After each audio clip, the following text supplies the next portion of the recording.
President Biden is facing backlash from both sides of the aisle after his new transgender sports mandate. He's also staring down a disappointing jobs report for the month of March. Hello and welcome. I'm John Bachman. Hi, everybody. I'm Bianca De La Garza. Good to have you in with us today. Now, these are the numbers just released earlier today from the Labor Department. You can see last month job creation slowing significantly, and it's close to what economists had expected.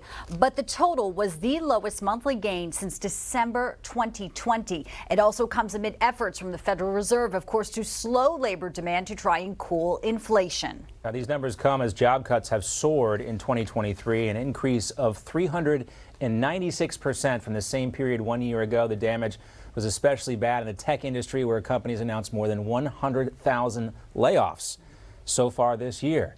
Joining us now for some more insight on the economy is the host of the Trish Regan Show.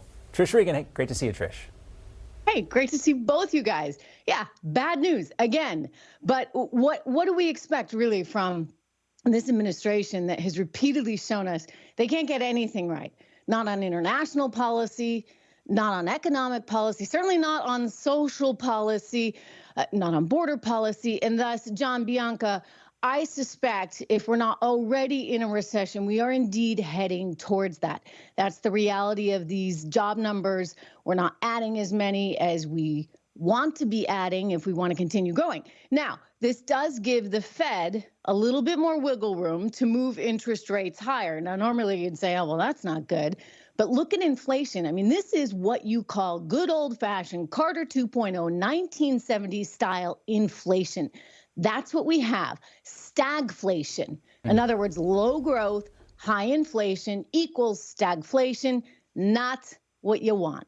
No, and this is what Jerome Powell kind of said needed to happen to tame inflation. They were going to have to sacrifice jobs to do so. Trish, we mentioned the tech sector. Do you see any other troubling signs in other sectors of the economy, maybe the housing market?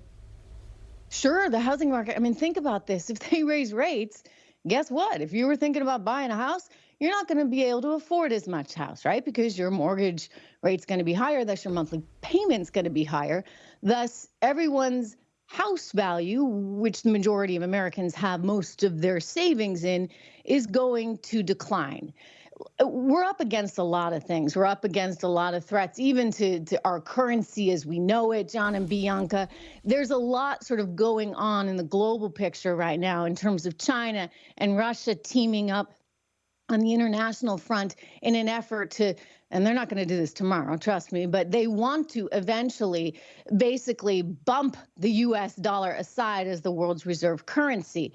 And gosh, if that happens, guys, it's sort of game over for us, because we've been living in this la-la land where we think we can just keep printing money and giving out all this money to anyone we think might need it, or those on the left would like to give to their friends.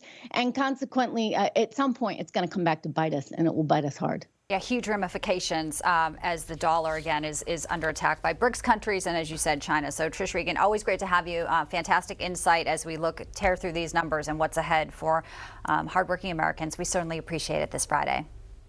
Good to see you both. Happy Easter.